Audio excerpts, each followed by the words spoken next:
Hey everyone, and welcome back to DoorLoop. The sheer magnitude of documents, required disclosures, and contract forms needed before both parties agree on the purchase price for a residential property in Georgia can be extremely overwhelming. It is very easy to miss a few important details, such as some material defects on the house or the presence of lead paint, and find yourself on the wrong side of the law. It is for this exact reason that you should seek the assistance of qualified personnel to help with your Georgia residential purchase and sale agreement. If that's what you're looking for, then you are in the right place because DoorLoop has all the necessary documents, forms, templates, and resources to make your property purchase and sale agreement a little bit more smooth sailing. So let's dive deeper.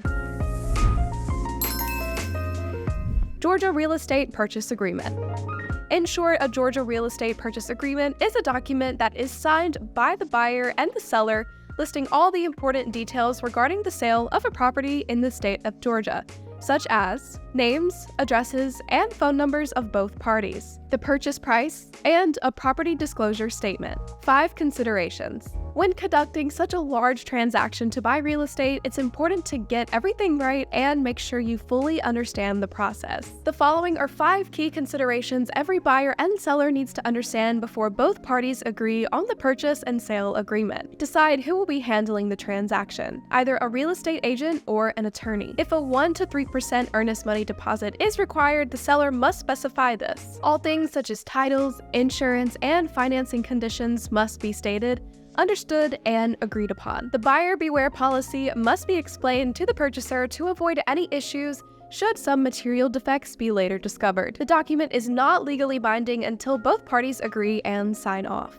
Property disclosure statement. A property disclosure statement is meant to protect both the buyer and seller should there be any potentially harmful agents on the property such as lead paint. The following are commonly required disclosures in a Georgia residential purchase and sale agreement. Residential property disclosure. Lead-based paint disclosure. DoorLoop. DoorLoop is there to make the buying and selling property a quick and easy transaction, even if it's your first time. Download all the essential templates, forms, and documents required by either the seller or the buyer when conducting a property sale in Georgia. You can find the link to all of these in the description below. And if all of this sounds appealing to you, don't hesitate to schedule a free demo, which you can also find in the description box below. We hope the information and insight in this video helps you along your property management journey. Be sure to like and subscribe for more helpful videos just like this one from DoorLoop. Thank you so much for watching, and we hope to see you in the next one.